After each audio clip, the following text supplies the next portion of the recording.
I'm David Baker, Chairman of the History and Archives Committee of the Birmingham Bar Association. The History and Archives Committee of the Birmingham Bar Association invited past presidents to sit for a video interview and give us the benefit of their insights into the practice of law from a Birmingham perspective. 19 past presidents joined us. Their styles and interests varied, yet they all presented a most positive view of our association, both in their comments and insights and the leadership they evidenced so well. Mike and Mickey Turner of Freedom Court Reporting, joined by video maestro Patrick Sheehan, provided their expert technical assistance. Our executive secretary, Beth Carmichael, demonstrated her superb coordinating skills. Here are a few brief excerpts from these interviews. There'll be no more voiceover, for our past presidents present far better than mere commentary. What is the key to a successful law practice? Honesty, effort, intensity, integrity, hard work, being fundamentally fair to everybody involved. Work hard, that's one thing, but have fun. Enjoy it. It can be fun. Earth doesn't turn, as so many lawyers feel, on their axis today. They're not that important. They're not the end all of all. Be yourself. Enjoy. Well, I think you lead by example. If you set a good example for those that work with you in your firm, then they'll follow. But if you set a bad example, they won't.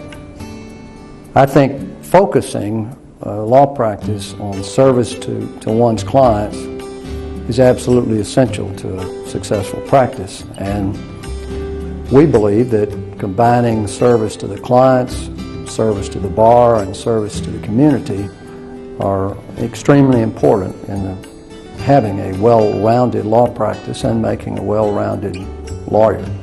And then, of course, focusing on what you're trying to do, and that is to provide the best representation possible for your clients in an ethical and responsible way. As far as our local practice is concerned, I know everybody thinks the greatest thing that ever happened to law in Alabama was when we did away with common law pleading and adopted notice pleading. I think that was bad for the profession. I think that the discipline of knowing and understanding and pleading the elements of your cause of action and having demurrers available was important. I think that in our current system, the discovery process becomes the tail that wags the dog. I think we spend too much time on it. As our bar has gotten larger, I think the camaraderie that we had in those days has dissipated, and it's just not quite as much fun. And I've put a lot of that back on the elimination of common law pleading. Preparation has always got to be high on the list. I think clearly having a work ethic, it's hard work. I think integrity, credibility, you have to, I think, have a reputation that you can be trusted, and I think you have to respect others. I think that goes hand in hand, but treat each other civilly, with respect and professionally, and just be prepared. The best thing about the 10th Judicial Circuit is it is still a very congenial group of lawyers. Sure, there are exceptions to it, but overall, it is still, you see people, you can talk to them, you can work deals out at the Y, you can work deals out on the sidewalk, you can just people are always receptive to talk to you, and they're friendly, and I've always liked that about our bar. And particularly in terms of bar leadership, I think it's so important that you like other people and respect lawyers. I think that what I see most among the former presidents of this bar association, because we meet once a year and have lunch together, is that they are people who love other lawyers and they admire the profession of the practice of law, the profession of being a lawyer, and they're proud of being lawyers. Mr. Hare interrupted.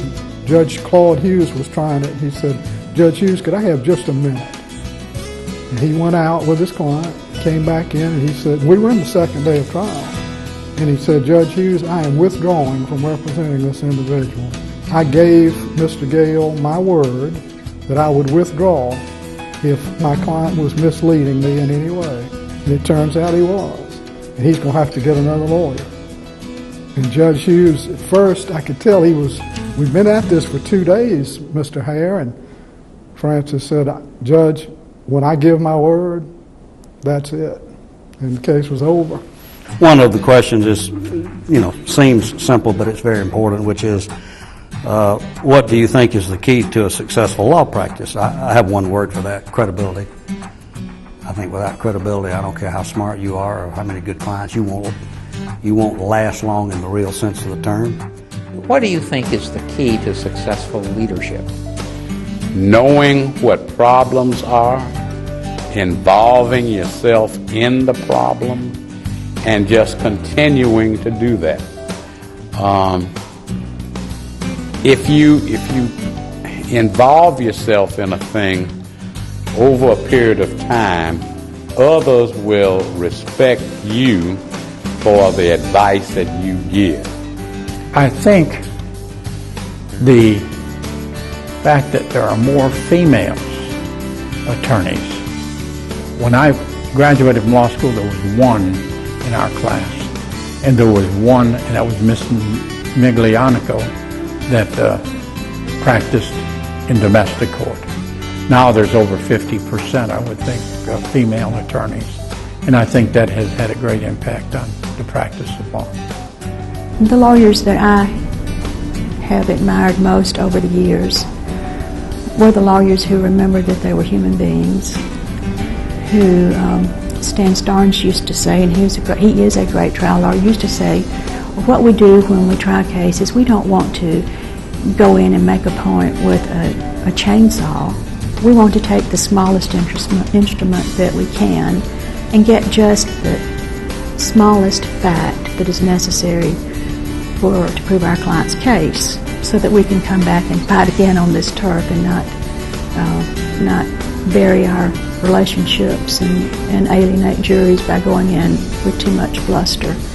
I think no matter what you do, if you're unable to build a consensus, I don't care how good your ideas are or your ability to plan, unless you can generate consensus among your constituents, that's the problem. And it takes a true leader with vision and the ability to bring people together, not convince them that you're right, but to bring people together to choose the right path. And that's what I think is essential. I've enjoyed cases where I have been opposite the same plaintiff's lawyer on a number of different occasions, because that's given me the opportunity to make friends with people that I don't necessarily practice with or see on a daily basis, and also see a case from a completely different view than the way that I look at it. And you learn how people handle situations, and I think the better you know someone, the more cordial your dealings with them become, and it just becomes a more pleasant experience, even in the context of a fight. So I think that by focusing more on a particular aspect of my practice, it being white collar, and trying to develop and hone those skills I think are necessary to be able to function in that arena. So I think just the specialization and focusing and trying to seek out the information and the skill sets that I need to be successful in that area has been the most important thing I can think I've done. I would say that right there has had the either best or worst impact on the practice of law, depending on your perspective. Fax and email have accelerated the demands of clients and courts on lawyers to the point where it is intimidating, and the time for reflection and the time to pause and think about a problem and strategize has been minimized. It's just this simple. If you commit yourself within the professional, ethical bounds that affect you to advocating your client's position, and you do that with zeal, and you concentrate on that, you're going to be a successful lawyer. And let me tell you what's made this bar work for at least the last 35 years. That's our executive director. Beth came on 2 years after I started practicing, so I've known her forever. I've been on committees and whatnot. And she is the glue that keeps this group together. We got a lot of sticks there that kind of, and they're lawyers, that fit with one another. But those sticks don't fit sometimes unless you have that glue that keeps it together. And that's what she does. That's the history of our bar since I've been here, to a man.